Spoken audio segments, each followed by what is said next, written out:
Right. I'm live now. Believe it or not. Now, just making sure everything is working. Is everything good? Are things collapsing and dying? Or is everything fine? Because I have a feeling everything's probably fine.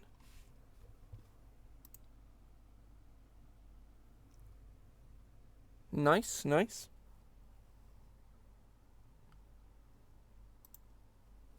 Okay, right. Just gonna sort myself out some music.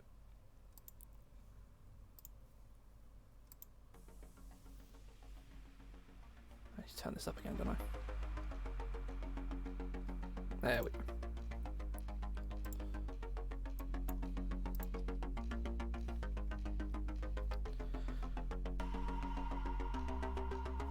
Indeed, Warlock patrons. I posted this on Twitter earlier on. Got some cool stuff going on.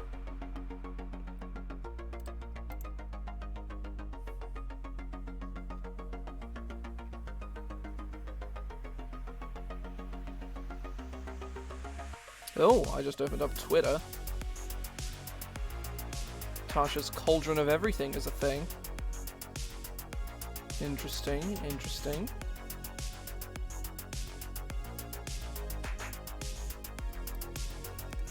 Hang on.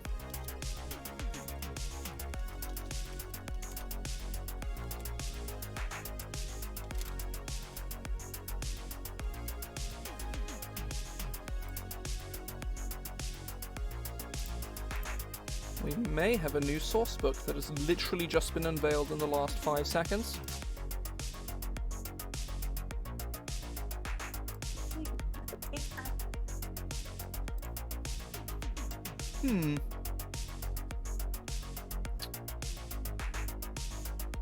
I'll stick the old tweet in. Not sure how official this is. It certainly looks quite official. Very interested in finding out what's happening there.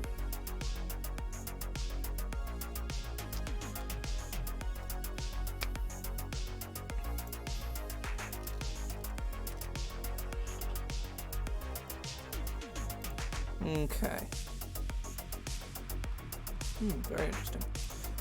But yeah, the plan for this afternoon is to make a patron. Specifically this one right here. I have a plan for first level ability, and then everything else I'm going to spitball it as I go.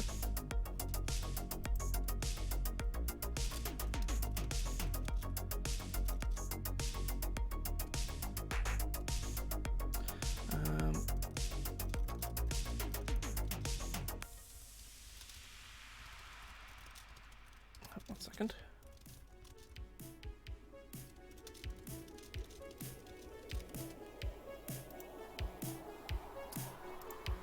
Okay. So, Warlock patrons, I suppose the plan is that, well, we're gonna make this, and then we're gonna play some Risk of Rain.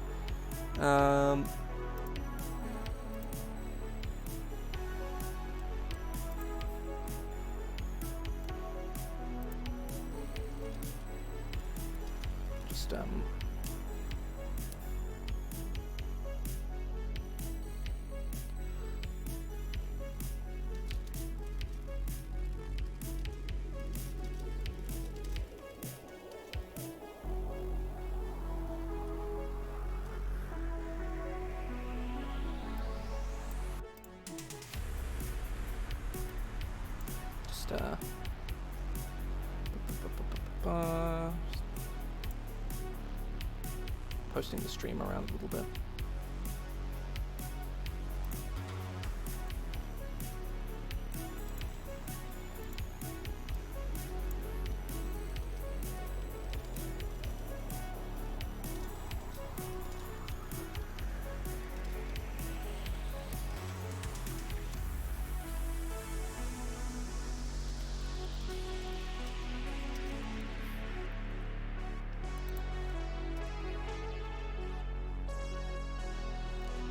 Okay. Right.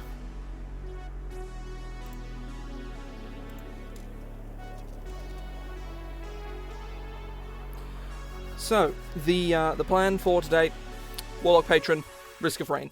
So, basically my idea is that I'm not a particularly big fan of the really blankety Warlock Patrons. But I'm also not a fan of... Oh, that's... Hey, let me...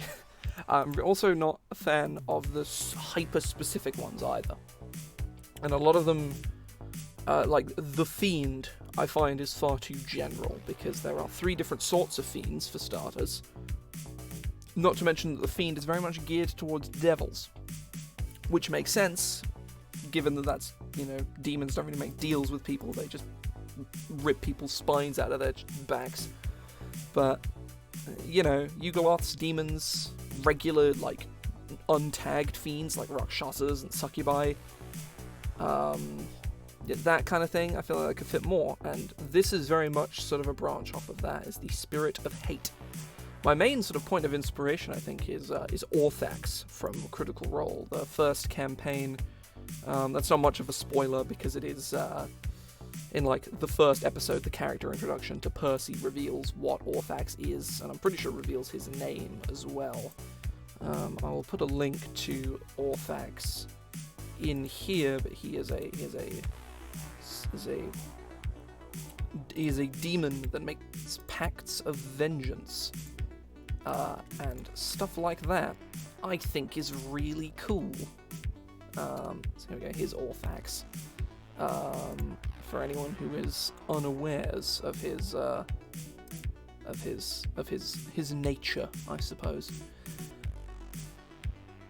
He is. But there is some backstory shenanigans in there involving this strange creature. It's sort of like this thing gave him the idea to build guns or something like that. I don't remember. It's where his original pistol, the List, comes from. I know that much. Right. So yeah, my idea for today is to kind of have that, and that sort of aspect, I suppose, of a being of anger and revenge, and having that be your patron, because there's so much like RP that can come from that, specifically choosing, you can pick the Fiend as your Warlock patron, and that works. But it's also exponentially more interesting for you to pick the Spirit of Hate and have all of your abilities themed around revenge and hatred and destruction and all of that cool stuff. So immediately right off the bat, my first idea was to have an ability that marks somebody who hits you or your allies. And I think that should sort of be, it probably shouldn't be mark, let's call it,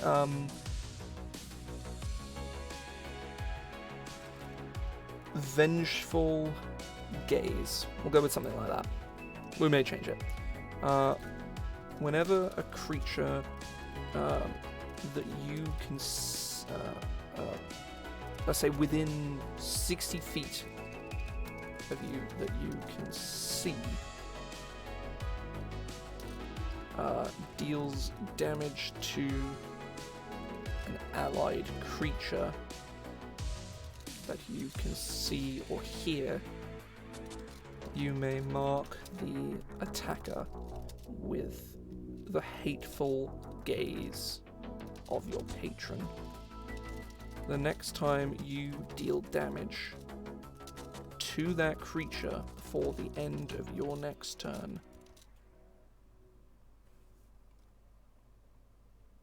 you may use your reaction to mark the attacker with the Hateful Gaze of your patron. Yeah.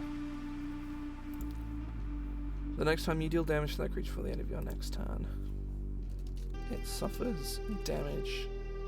It suffers additional We'll say 1d10 additional psychic damage. Probably shouldn't start at a d10, should be like a d8 or something.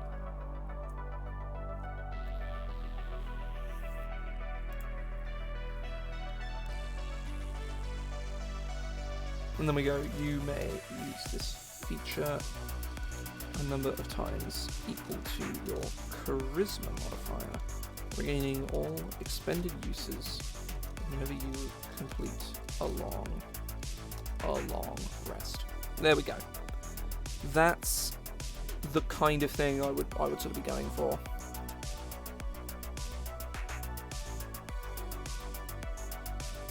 I'm not sure how powerful this is, how weak this is. I think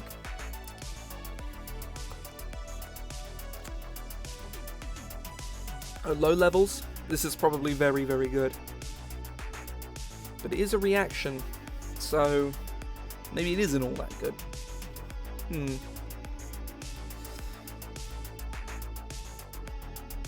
Oh, hang on. Here we go.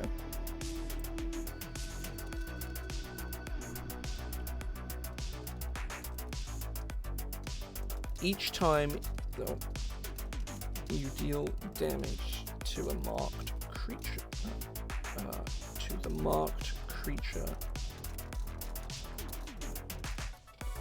you deal damage to the marked creature before the end of your next turn. That creature suffers an additional 1d4 psychic damage. So at level 1, this is not particularly crazy, but it gets very, very good very, very quickly, especially when scaling with Eldritch Blast or Hexblade, especially with Eldritch Blast.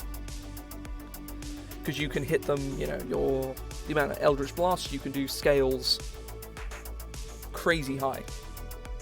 So by 17th level, you're hitting somebody 5 times with an Eldritch Blast for an extra 5d4 psychic damage. That's an extra, 12.5 damage every time you do this. So if anything, actually that's not that big. So this should scale up. The bonus damage dealt by this feature increases as you gain Warlock levels, increasing in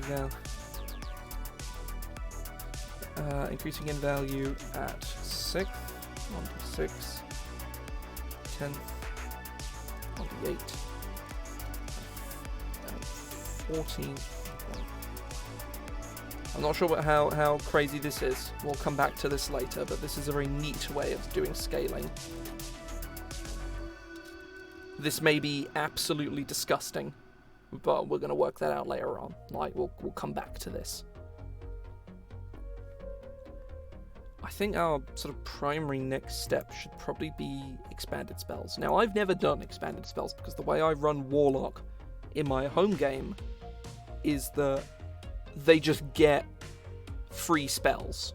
There's, instead of having 10 spells added to the Warlock spell list, they just get 5 spells for free, which I think is a much better point of design for starters.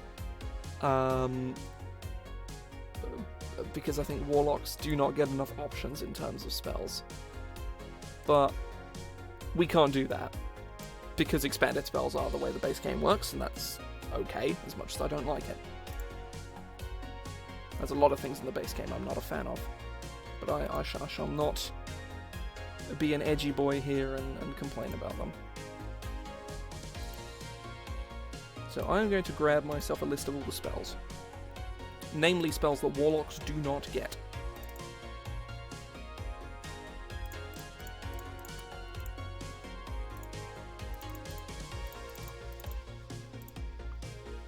Right, so right off the bat, Bane. I know Warlocks can get Bane as an invocation, but all of the invocations that just give you an extra spell, they all are kind of garbage. The ones where it's like, oh, you can cast this spell once per day with a Warlock spell slot, almost all of those invocations are shit anyway, so it doesn't really matter. Command could be quite interesting.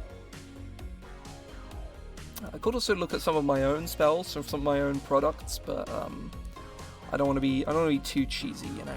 I'll probably have a look, but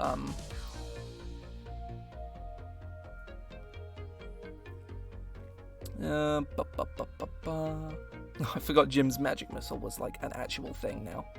I do still find that quite amusing.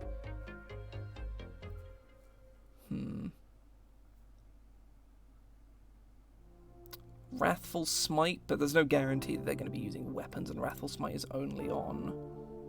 Yeah, it's only a melee weapon attack, which kind of sucks. Yeah, Jim's magic missile. It's from Acquisitions Incorporated.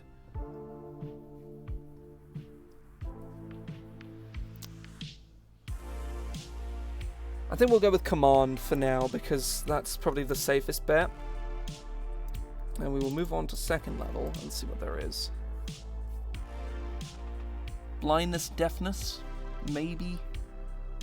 Detect Thoughts, Enhance... no. There's also Jim's Glowing Coin. That's another one.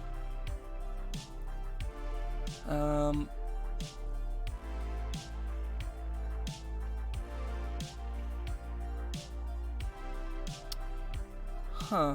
Oh, Phantasmal Force. That's sort of on brand, I think, for Warlocks.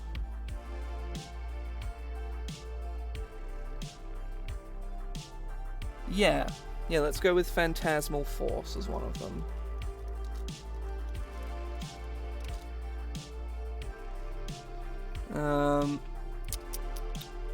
What else? It's not really seeing, because a lot of sort of the generically like evil, sinister spells, obviously they're all spells that Warlock already gets. So, let's have a look at some of my own spells. Because there's a few of those, quite a few in fact. I have the Archive of Esoteric Secrets, which is on the DM's Guild and has like 160 spells in it. And the second one, which is done, just doesn't have any art yet, because I've been working on Angela's for so long. I've been working on it since December, and I only recently finished the writing. Or most of the writing, anyway. I'm going to be doing a lot more work on it on like Wednesday. I'm going to try and get it into sort of a finished state where I can send it off to test readers.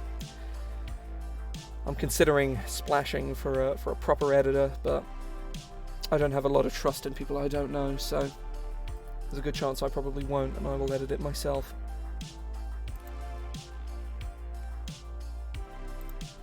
Right, let's look at some of my spells. See if there are any fitting options that Warlocks do not get.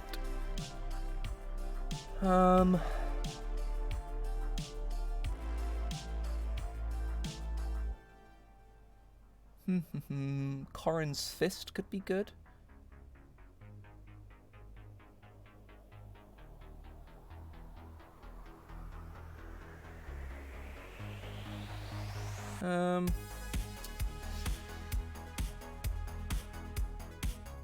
We'll go Corrin's Fist because I'm really not seeing any other good options anywhere. So,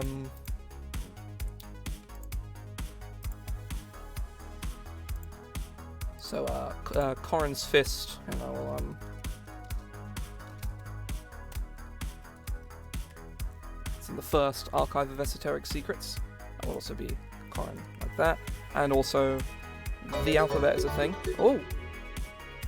Thank you very much, Elna, for hosting my stream. That was incredibly loud. I need to turn that down.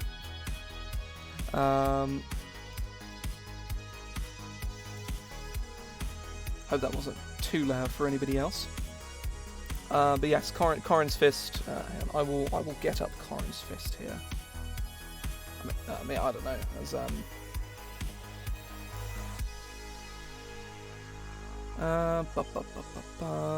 let's have a look. See here. Phantasmal Force. I mean, we don't need a comma there, do we? So hang on, let me just get up the text for Corrin's Fist, just so people can get a look at it.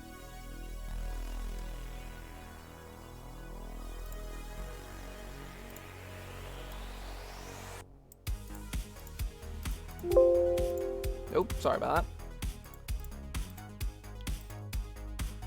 There you go. There is Corrin's fist.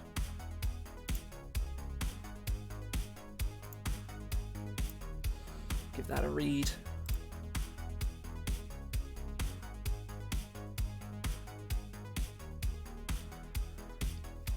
Now, oh, ignore some of the classes. They're from my home game. A lot of these are anyway. Oh, the Inquisitor is mine. But the Odyssey, Cursed, they're just stuff that's in my home game. Right, 3rd level spells. Let's have a look-see here. What? Life Transference? No. Bestow Curse. That seems very on brand. Never a fan of picking spells. I always find it to be very tedious, but it has to be done. It has to be done.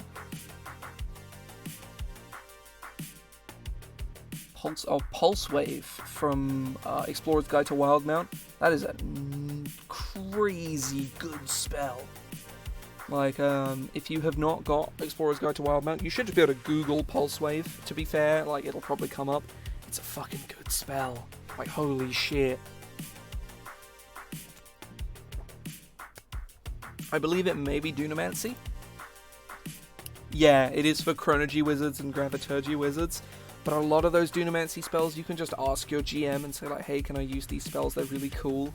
And most GMs will just say, yeah, sure, because it's really arbitrary limiting them to 2 subclasses of wizards. It's kind of stupid, in my opinion. Not a fan of the Dunamancy as a concept. Is something I am 150% on board with, but the implementation, I understand why they implemented it in the way that they did, but I do not like it. Slow? I guess slow could be good. Slow could be interesting, at least. Glyph of Warding? Maybe. Again, all the spooky spells, they're all already Warlock spells, so adding them to the expanded spell list is a complete waste of time. Yes, Dunamancy. We'll go with slow. I'll have a look at my spells again, just in case there is anything interesting. Chaos Wave, Consign. No, not Consign. What am I talking about?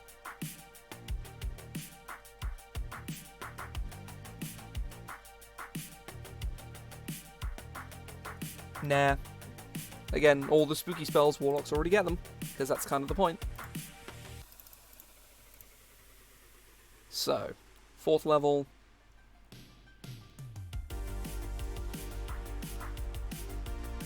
Let's have a look at Dominate Beast. Nah. Evard's Black Tentacles. Wait, what? Warlocks don't get Evard's Black Tentacles. Seriously? No, it's wizard only. That's really weird. Yeah, that's really stupid. Why do Warlocks not just get that? Oh no. That's quite cursed, isn't it?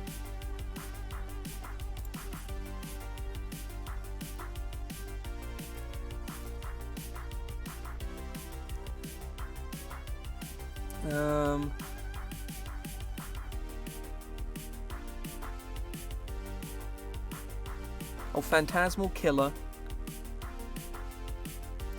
Greetings. Welcome in. We are making the spooky Warlock Patron. This Vengeful Gaze ability here.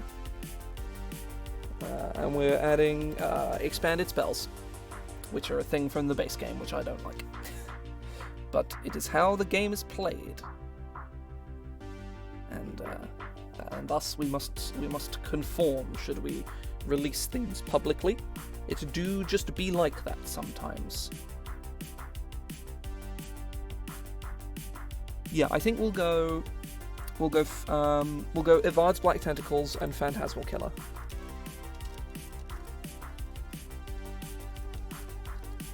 Tentacles. Phantasmal Killer. I'll look at mine again just in case, but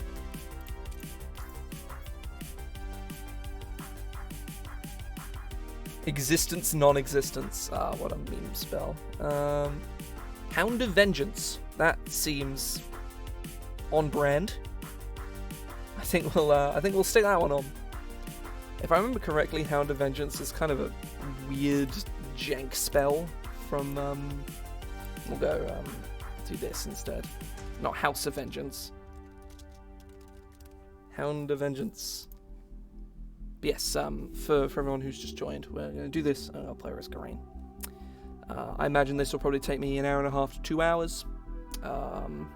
It's going very smoothly so far, but we may decide to move on to something else after this. Anyway, like spells or something to that effect. 5th level. What 5th level? Because 5th level has a good selection. Anti-life shell could be cool. Contagion, destructive. No, that's a high dominate person. Immolation.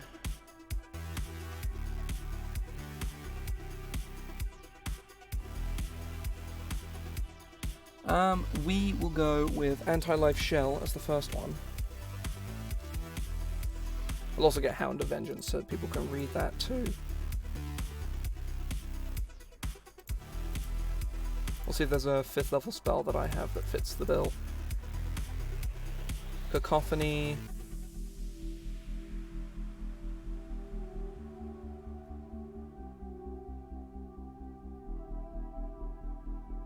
No, there isn't. Not really, anyway.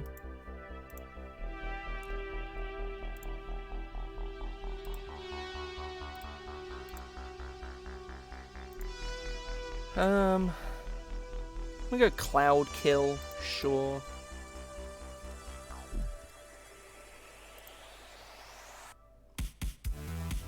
Oh, yeah, this is, there we go. Let me go grab Hound of Vengeance so people can give it a read. And we also just make sure that it's not, like, an absolute, like, nightmare.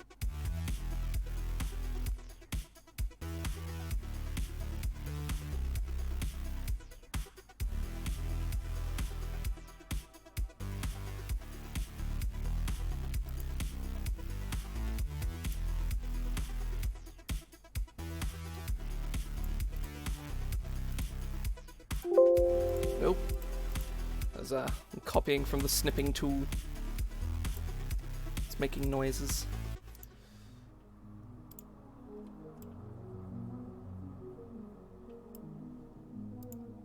Oh no. There. Text wrapping. So you can read Hound of Vengeance here. Yeah, I think this is a cool place to start, given that we've got Hound of Vengeance here. Well, not Hound of Vengeance. We've got Vengeful Gaze.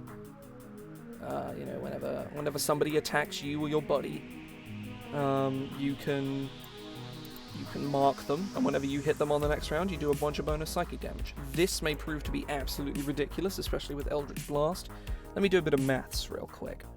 So, say we're going to look at an 18th level character who has 5 Eldritch Blasts, and probably Agonizing Blast too.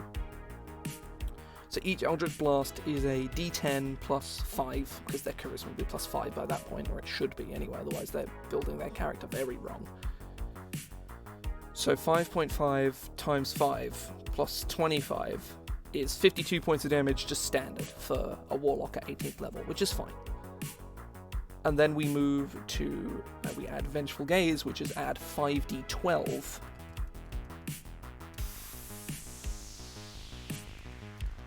That's an extra 32 points of damage. Being able to do that 5 times, it should probably cap out at a d10. It should probably cap at a d10. Let's be honest. Yeah. If we think about a 10th level character having 2 Eldritch Blasts as well. So we'll go for this middle ground section here. So they'll have plus 5 at level 10 too, or they should do anyway. So we're looking at 5.5 times 2 plus 10 for charisma, plus 2d8, which is an average of 9. We're looking at 30 damage. Yeah, I think this is probably okay. Probably. I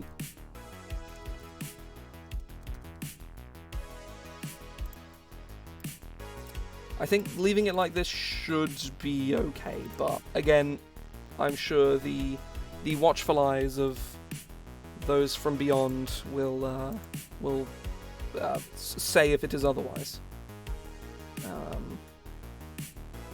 May as well stick Orthax in here, because referencing him I think is fine. I don't think Mercer's going to come to my house and hit me with a brick. Or Jaffe for that matter. It's like, how dare you include our intellectual property in your homebrew, and smashes me over the skull with a brick. I mean, that's one way to meet your heroes, you know. They beat you to death with a brick.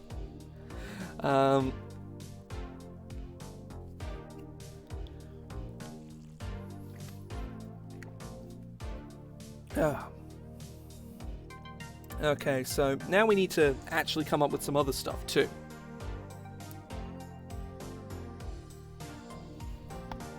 Oh.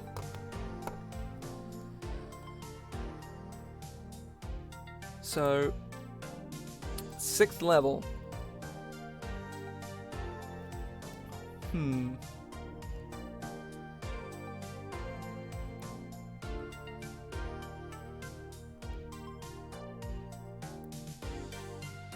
Oh, here's an idea.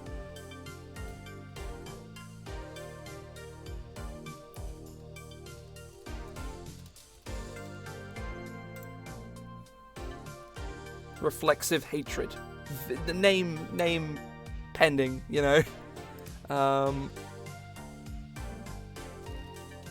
Whenever you apply your Vengeful Gaze feature to a creature, to another creature, can immediately make one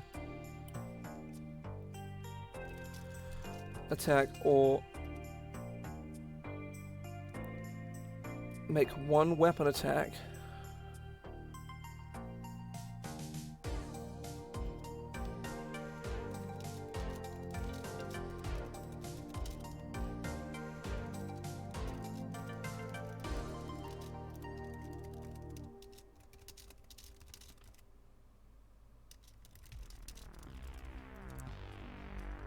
I'm not sure whether this works, or is interesting, or is good, but I like it. Whenever you apply your Vengeful Gaze creature to another creature, Vengeful Gaze feature to another creature, you can immediately make one weapon attack or fire a beam of the Eldritch Blast from the Eldritch Blast cantrip, if you know it, against that creature. It should be that creature, not the creature. It's probably against the target, actually probably makes more sense. I'm going to go have a look at some of the other Warlock subclasses, because I'm not sure how I feel about that. I like it, but I don't know how to feel about it, you know. We will look, let's compare. Celestial's a good one. Hexblade is Hexblade and is thus absolutely nuts.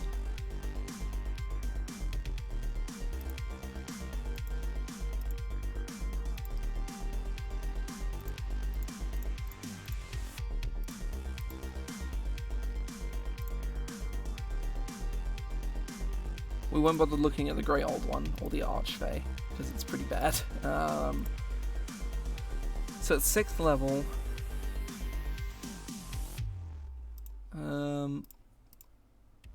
at 6th level we're probably looking at, so Celestials get resistance to Radiant, and bonus to Radiant and Fire damage that they do. Fiends get Dark One's Own Luck. Hexblades get Accursed Spectre. Noble Genies get selective elemental resistance. And Undead, which I believe is the new one. I may be wrong, but I think this is the new one.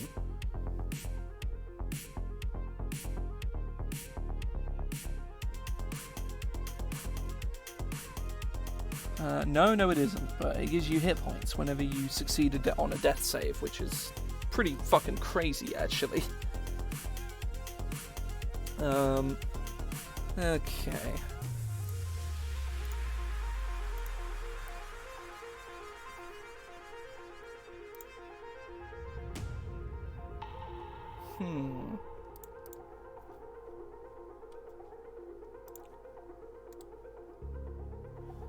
Yeah, I'm not sure how to feel about this feature. I like it conceptually. Oh, I just opened Twitter again, and yes, it is confirmed. Tasha's Cauldron of Everything is a thing. Who knows when it's coming out, but it is coming out. Hang on, I'll scroll through Twitter and see if I can find it. Show me the answers. Twitter. Unveil your secrets to me.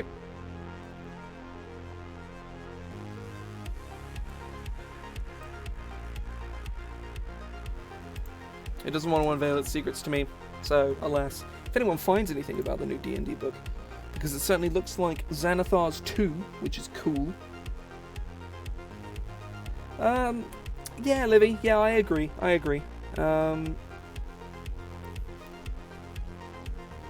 Just, you know, just generally speaking.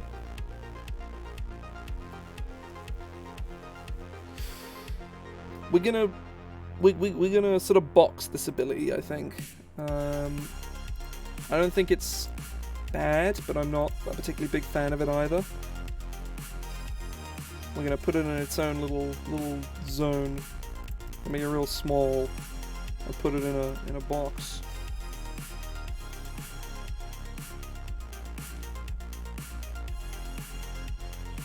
There.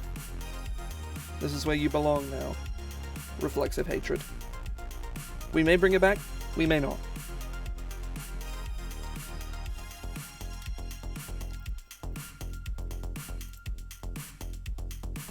The zone of mediocrity, yes. Yeah, we need something a little more flashy, you know? We have a reaction ability, which I think is sort of the problem, is we filled the design space. Yeah. I say, have you seen anything? All I've really seen is the name and the art, which is very, very nice, by the way. I'll put it in here. I just found another tweet. The alt art is especially very, very nice. But yes, I'm not 100% certain on any real information about it. Oh, Tasha, they've changed Tasha's general design. They've made her like a normal witch instead of a weird, spooky dominatrix. Yeah, she seems cool. I'm interested to see what's in there. Probably a lot of the Unearthed Arcana we've seen recently. Maybe Circle of Stars Druid will become official. Because, like, that subclass is so cool, it would maybe convince me to play Base Druid, and I really don't like Base Druid. Because Circle of Stars is, like, has no right being as cool as it is.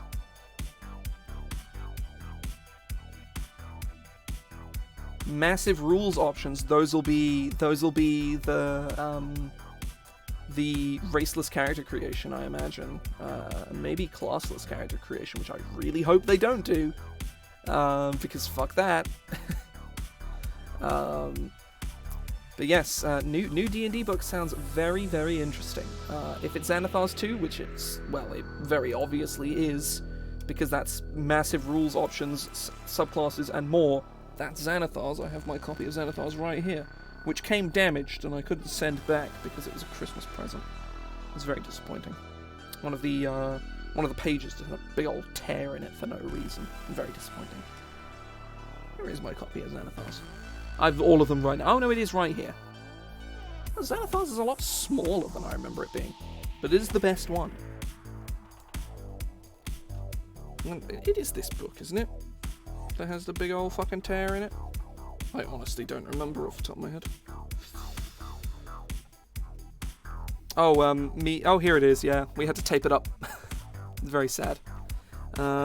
Me and Spider Silk, the other night, I think it was like 2 nights ago, after my Magic stream, we were looking through Xanathar's Guide to Everything, and he revealed to me all of Xanathar's little notes that he has in this book, and they are amazing.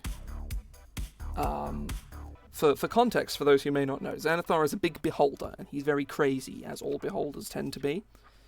And I'm going to find one of the good ones. Because there's quite a lot of them.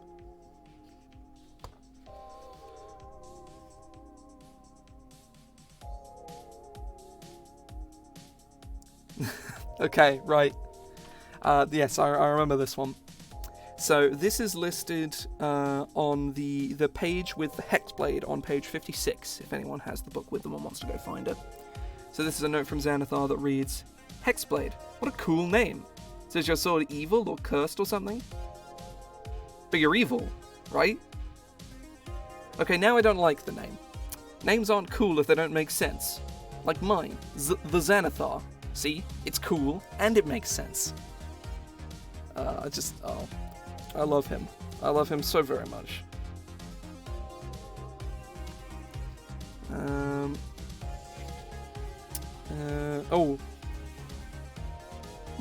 This is for Divine Soul Sorcerer. Why do so many celestial things have bird wings and infernal things have bat wings? It seems arbitrary. There should be a bat angel, and then there's a tiny little doodle of a bat angel. It's very polite.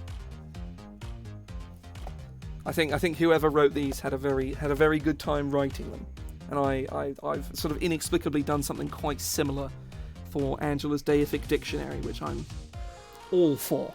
I'm 100% here for it.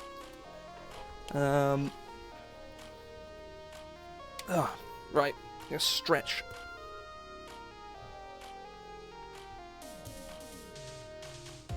So, let's actually move on to some class design. Stop talking about Xanathar's Guide.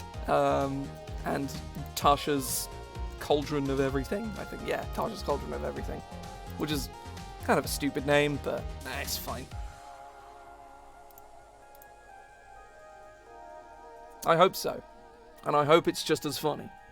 Because that sounds great. She looks like a witch, sort of like alchemist of some kind. So she's sort of talking about like, oh, we need some Eye of Newt. Where's my fucking Eye of Newt? Who the fuck stole my Eye of Newt? You bastards, or something like that. I don't know.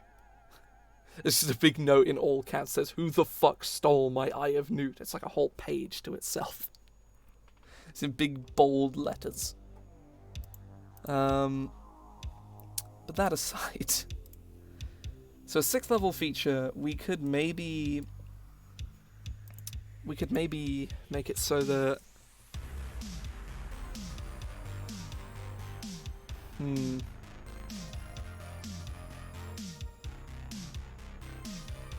Okay, let's try this.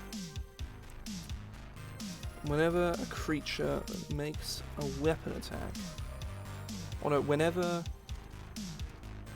you apply your Vengeful Gaze feature,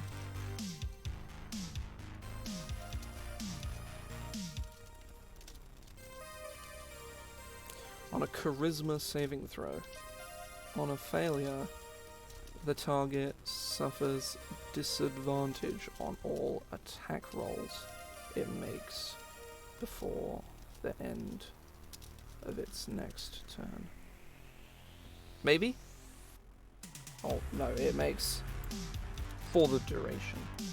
Again, that's not particularly interesting, but it builds on the other ability in a way that I think is kind of cool. But not all of them do that. A lot of them give their own sort of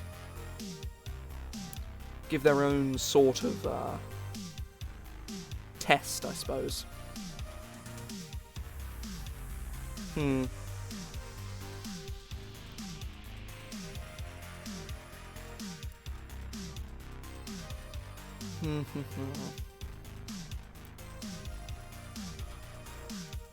Okay, no, I think I have an idea.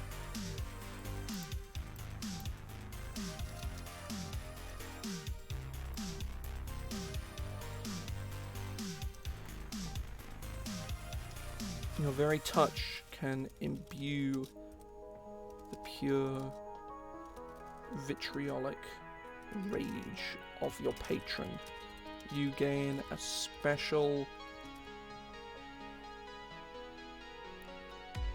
Yeah, you gain a special attack that you can make as part of the... You gain a special... No, just action. Oh, no, as an action on your turn, you can touch a creature within 5 feet of you.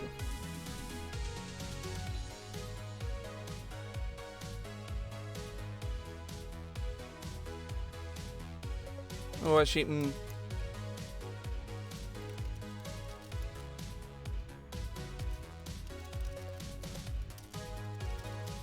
I must succeed on a charisma.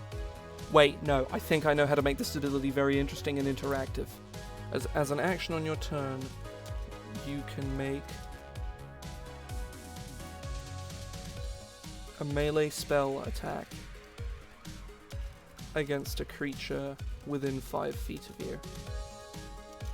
This attack treats the target's charisma score as its armor class instead of its ignoring whatever its normal armor class would be, unless that would limit. So here we go. Here we go.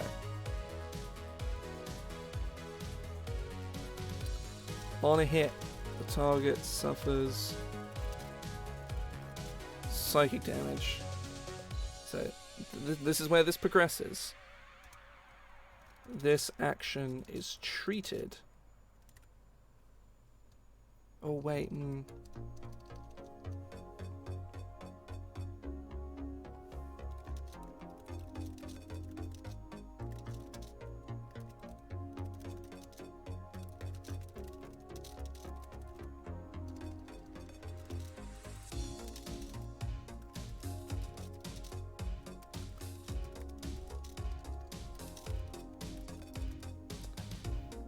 Now,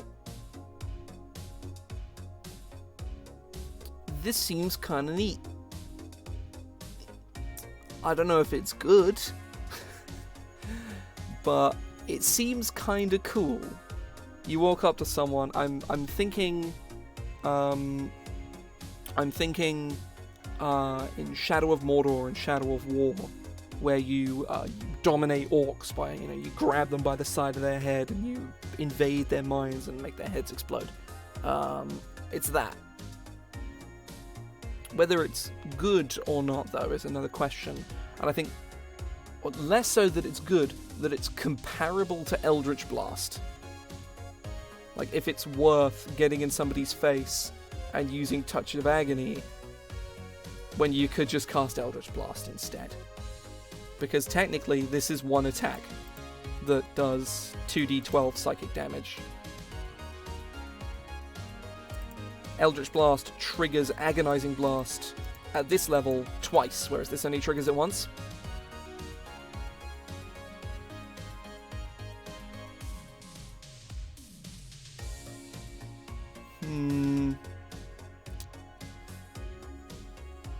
Any opinions? Because I like this. I think this is really cool, but I don't know if it's... Maybe it shouldn't be damage. Maybe it should be damage, maybe it should have extra effects on top. Maybe.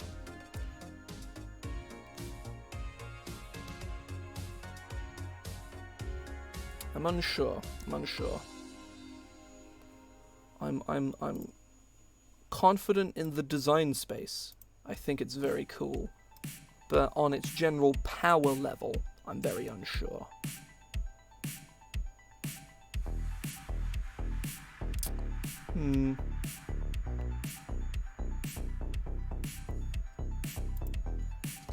and must succeed on a charisma saving throw or suffer.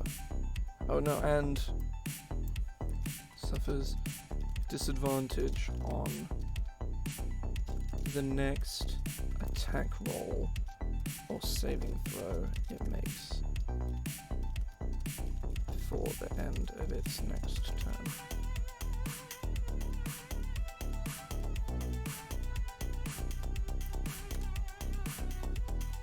This could be, that's quite a significant boost in power, actually. Disadvantage on the next save it makes. That's kind of strong.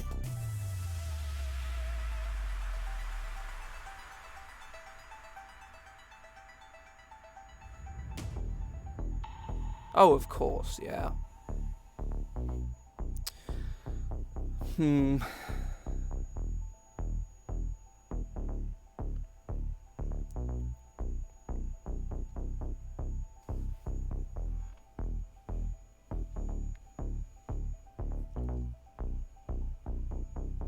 Well, I suppose if you have, hang on, what is the, what's that one Eldritch invocation that increases your Eldritch Blast range? Which one is that?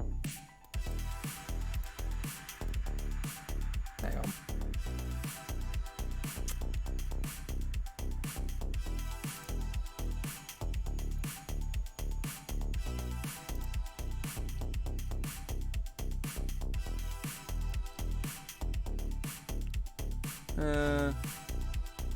Yeah, Eldritch Spear. Hang on, let's see the wording on Eldritch Spear.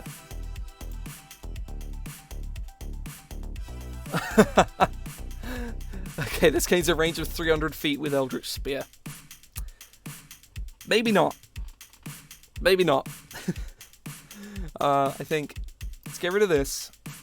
Okay, I think I have an idea.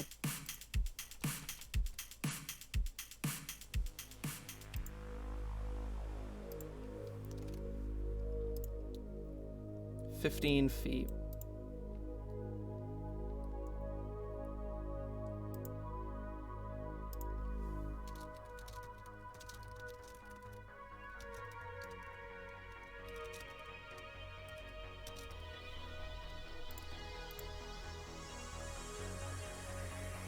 Okay, I think, yeah, this is probably fairer. As a bonus action, maybe like it's 2d12. Or 1d12 plus your... No, this massively boosts your Warlock DPS to like some insane degree.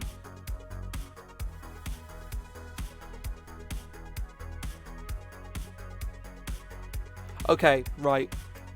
You know what?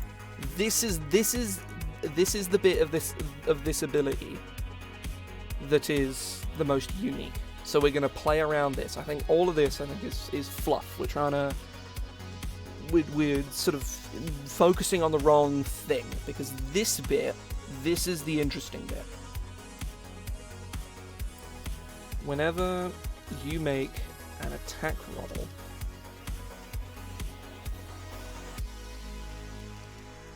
you can choose to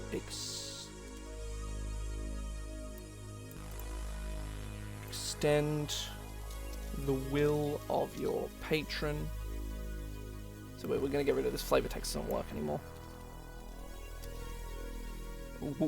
Whenever you make an attack, whenever you make an attack roll, you can choose to extend the will of your patron.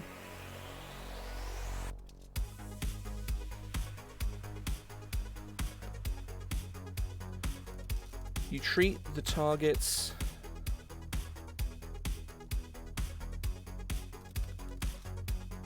charisma score as its armor class for this attack. And any damage the attack would deal is instead dealt as psychic damage.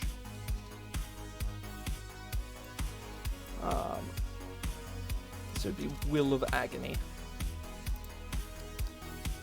Additionally, you gain resistance to psychic damage. So there we go. It's unique. It has sort of a power to it. It's also really, really good, actually, because Delta Psychic damage just completely bypasses certain immunities. But obviously, you're also really going to struggle to fight devils, who have crazy charisma. Like, let me go take a look. Actually, let's look at some monsters. Bestiary. Let's have a think of. Let's look at. Can we look at armor class? Let's look at things with like 17 AC and. Yeah, that is very true. This is a potentially extremely powerful ability. I think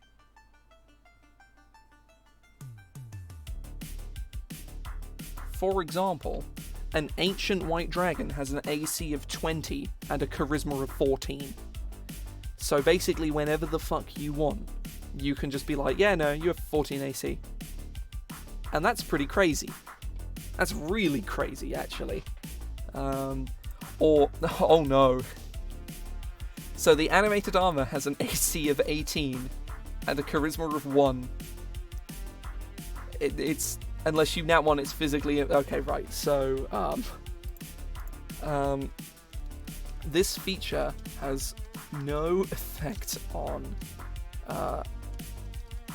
you cannot use this feature if the target is a construct, an undead, or is resistant to psychic damage. I'm not sure whether that means anything. Whether that is, I might take that off. That might be arbitrary and stupid. I'm gonna see how many monsters that sort of covers. So there we go. That mostly fixes the problem.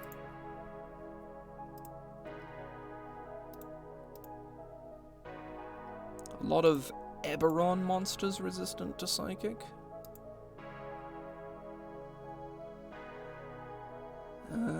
Some rabbit. There's very little from the actual like monster. Yeah, there's the only monster from the monster manual that is resistant to psychic is the Revenant, which coincidentally has a higher charisma than it does armor class anyway.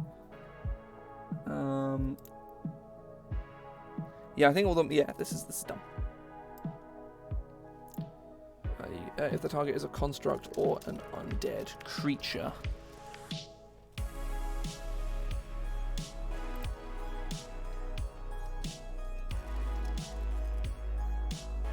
Oh, elementals. Actually, yeah, that's a good point.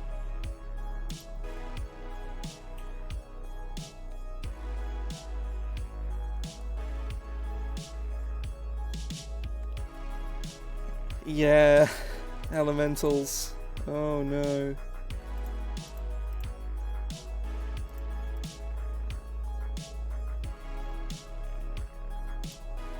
To be fair, actually, most elementals seem to have pretty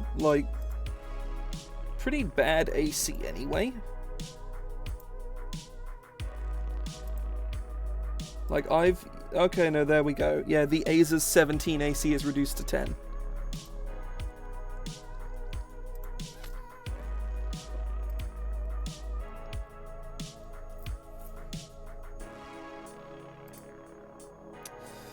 Okay, right.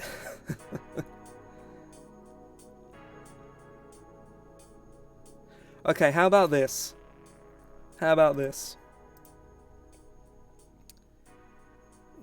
You treat the target's armor class as 10 plus its charisma modifier, minimum of 10. So there's still, you know, flail snails still haven't go from an AC 16 to AC 10, but it's not so bad, you know, it's not so bad. I thought I was onto something real cool, but instead is a bit of a problem to be had.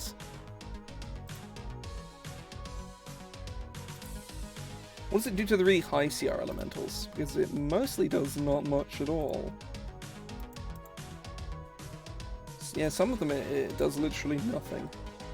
Oh, never mind. The Arc-Light Phoenix from Guildmaster's Guide to Ravnica goes from a 16 AC to 10. The Marit gains AC. The Ifrit loses 1. A Jinn gains 3 AC. Wait, no. No, because it's Charisma mod now. It works on everything. Yep, that's even worse. Shit. Okay, right, hang on. Whenever against a creature marked by your Vengeful Gaze feature, here we go. Extend the will. You can choose to extend the will of your patron into your attack.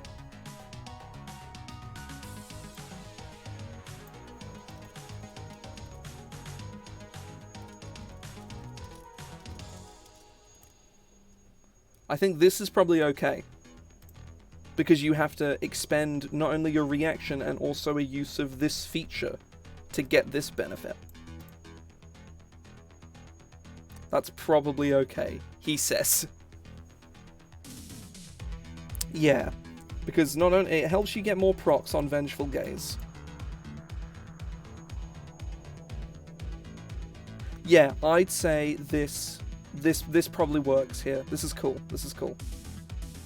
It's probably quite strong, but we can goodbye Reflexive Hate. Actually, no, we'll keep it there for now as a reminder. As a reminder to our impulsive nature. To be fair, we could also put this in at 10th level.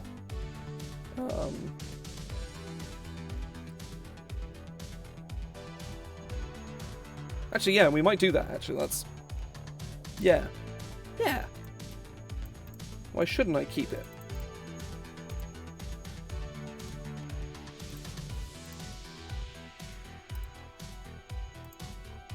Yeah, let's just give it a go. I'm constantly second-guessing myself on this because I've made a lot of Warlock patrons before, but this one has proven to be a little strange. I'm very happy with how it's going so far. I do like Vengeful Gaze. I think it's pretty cool. It's very powerful, but I think it's pretty cool. I think this is a maybe. This is on the maybe board at the moment. I may decide to change it. I may not. But I am happy with how it's going so far. There's people hoovering outside. I hope nobody can hear that. Someone do tell me if they can, and I shall mute myself for but a moment.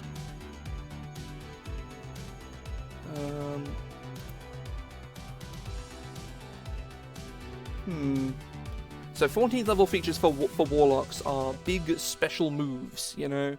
It's time for my special move, hurl through hell, and the other ones, I don't know what the other ones are off the top of my head, but let's open up Xanathars, considering it's my closest book, and see what they are.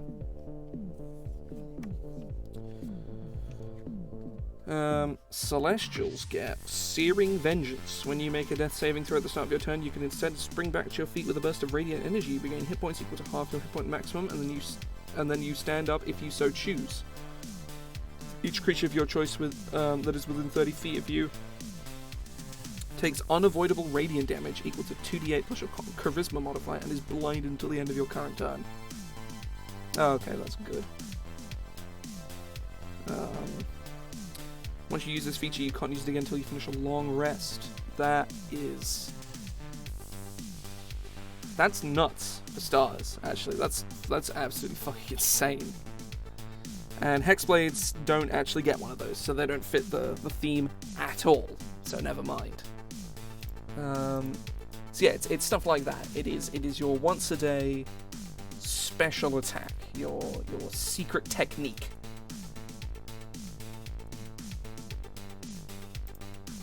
Let's get.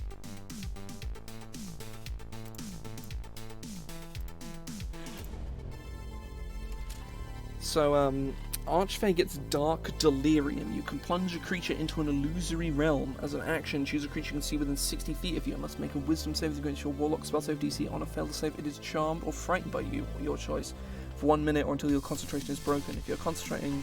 it's concentration. Ew.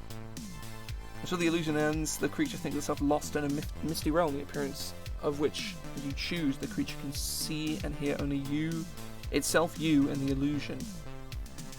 You must finish a short or long rest. Okay, yeah. So, and then Hurl Through Hell is you just make someone disappear for a round, and they take 10d10 psychic damage. It's pretty cool. Great Old One makes Thralls. Noble Genie sends somebody. No, does like a little wish spell. And the Undying Light does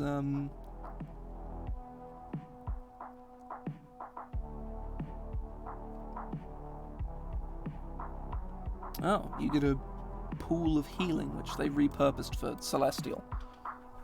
So, Spirit of Hate is all about vengeance and deleting people. So I think we should go down the Hurl Through Hell route, you know? Of just dealing an ass ton of damage to somebody whilst also making their day terrible in other special ways. We could... it could be...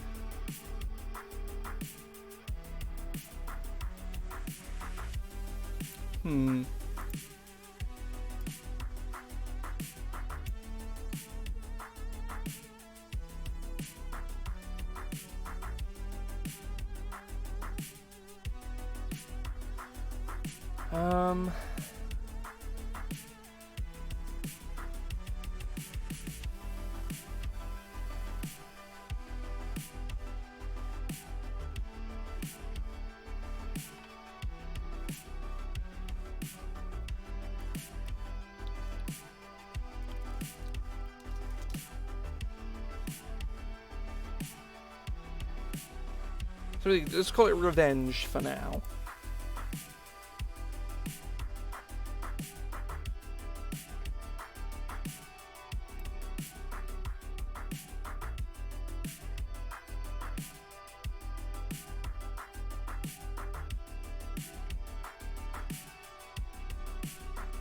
Oh, what is the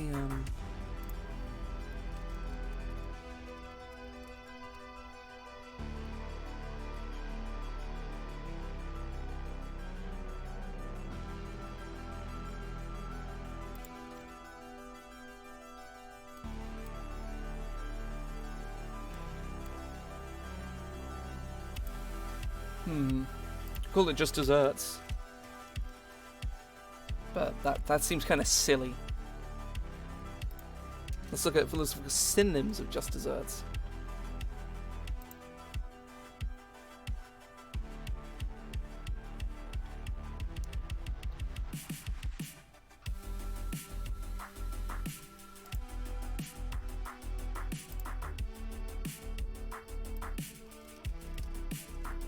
Revenge.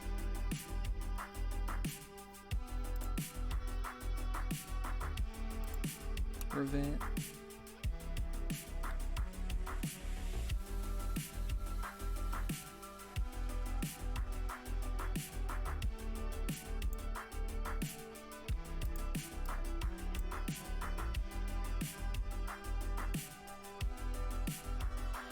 I have an idea.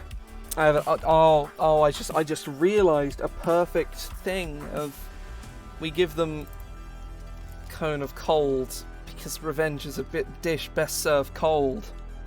Oh, I'm a fool. How could I have neglected this? Yeah. Yeah. Yep, we're doing this.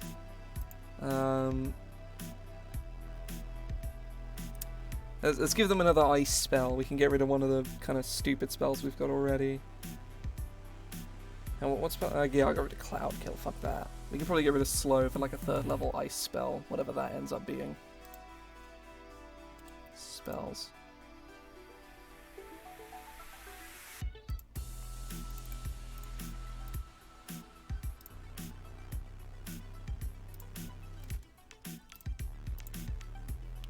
There isn't one. Well, shit. So never mind. Yeah, no, there isn't.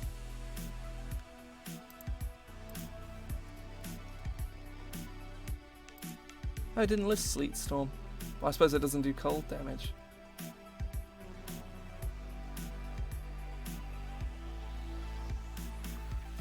Sleet Storm could have its uses, you know? You know what? Slow doesn't make any sense, so they're gonna get Sleet Storm. Revenge is a dish best served cold, and thus they should get a couple cold spells because that's just funny. So, how do we sort of quantify Vengeance as like a special move? Maybe they get paralyzed.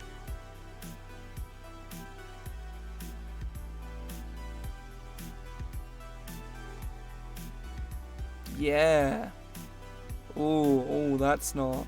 Ooh, that's... Yeah. Yeah. So, as an action on your turn, you can call upon your patron to overtake the will of your enemies, forcing them to accept their fate at your vengeful hand. The target succeed on a charisma saving throw. On a failure, it suffers 4d10 psychic damage. Actually, on a failure, it becomes paralyzed for 1 minute. I may reduce it to a round, but it becomes paralyzed for 1 minute.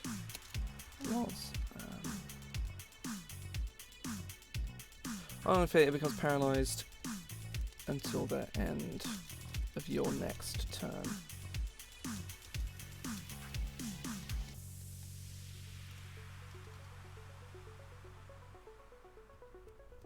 Regardless, the target, the result. Oh, wait, no, we'll just put it first. The target becomes marked by your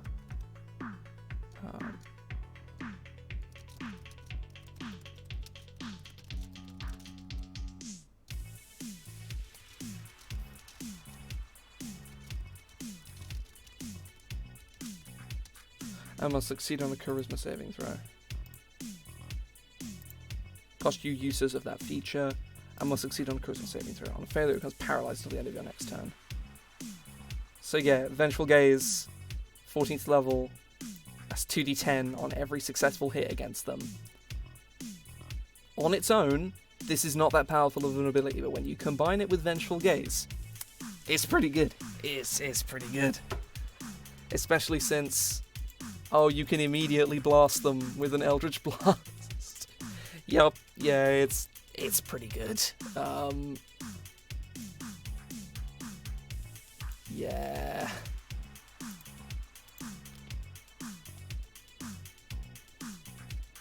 Hateful Retribution.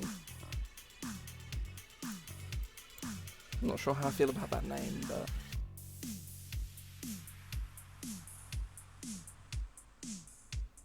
maybe Vile Retribute, that's kind of cool. So, yeah. This is almost certainly extremely powerful, given that this scales to d12s, and it almost certainly should not. I think this should probably scale at like half the rate that it does. It should probably be like d6s at 6, and then d8s at 14. But also, like, it's cool, so do I really care that much? Not particularly. Wait, hang on, actually. Eldritch Blast. Was I... I know you only get 4 Eldritch Blast beams at 17th level. I thought it was 5. So that does actually change things a little bit. So we're looking at 5.5. Well, we're looking at 10.5 because that's the average damage of Eldritch Blast, assuming you take Agonizing Blast. Times 4 for 42 damage, and that's just at level 17. Assuming you're level 18 and you have the D12 here. Plus 6.5 times 4. That's 68 damage. That's not that much, actually. Like, that's... yeah. Like at 18th level, at a cost of your reaction, that's not that much. However, Vile Retribution, it becomes 8d10 plus 8d12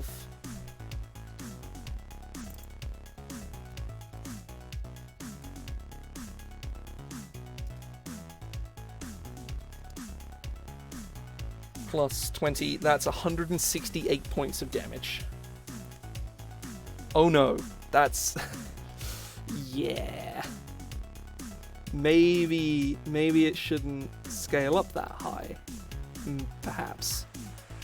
Then again, it is a saving throw, and any big boss monster, the GM is going to know that that's a thing, and that legendary resistances should be saved for this one ability.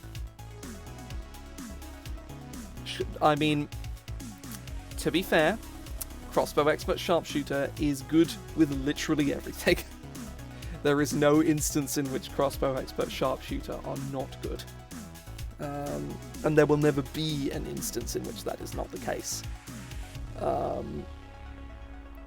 But I need to look up specifically what Crossbow Expert does. I know it's ridiculous, but I don't... hang on. You ignore crossbow load properties.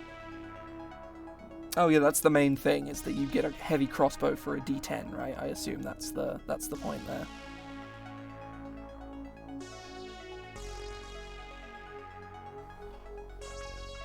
But I suppose Sharpshooter doesn't give you that, because you can either go Eldritch...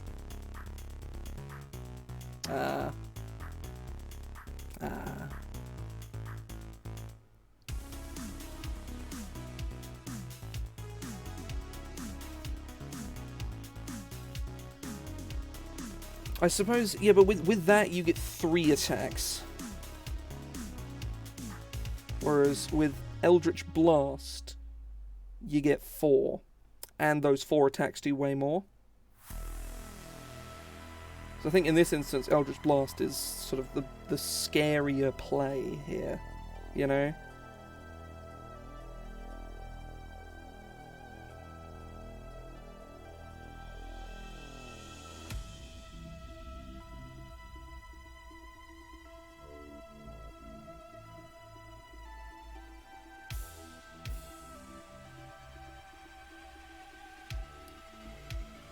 So yeah, we're looking at 168 damage from Vile Retribution, plus, actually, the one extra one you get for free, so, plus...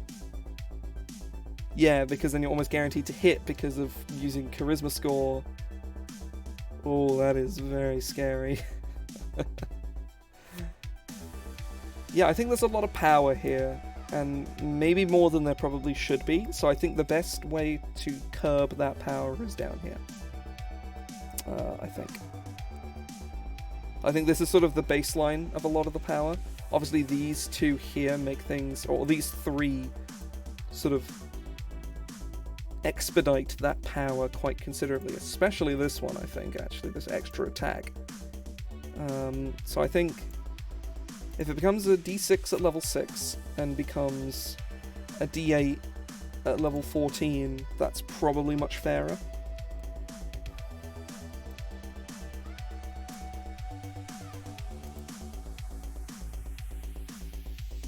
You will get that 10th level zone where it's probably not very good. This sort of, that sort of middle gap between like 9th or 10th through 13th, where it's kind of bad. But even then, 1d6 extra damage for every attack, just at the cost of your reaction, is kind of good. And it's also really easy to proc, because they just have to do damage to you or one of your allies.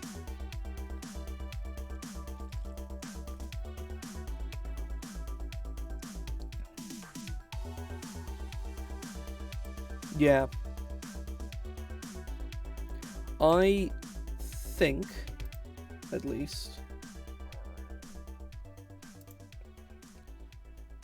that this is probably fair.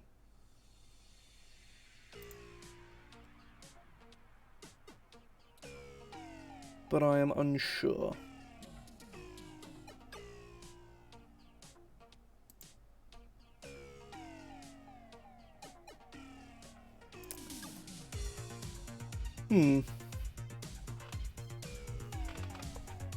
Yeah, this took a lot longer than the Nighter, or the Night Fighter, last week. But I think that's because we had to do expanded spells. Oh, whoops, I didn't mean to do that. Oh, hang on. I need to close this, there. Whoops. Yeah, I think this is cool. I'm very, very happy with how this has come out, quite considerably. This is neat. I'm very, very happy with it. Big fan. So, unless anybody has anything they would like to add, I think I may go take a break, and then probably a good sort of 5-10 minute break. And then when I come back, we're going to play Risk of Rain. I think is the plan. If that sounds good with everybody.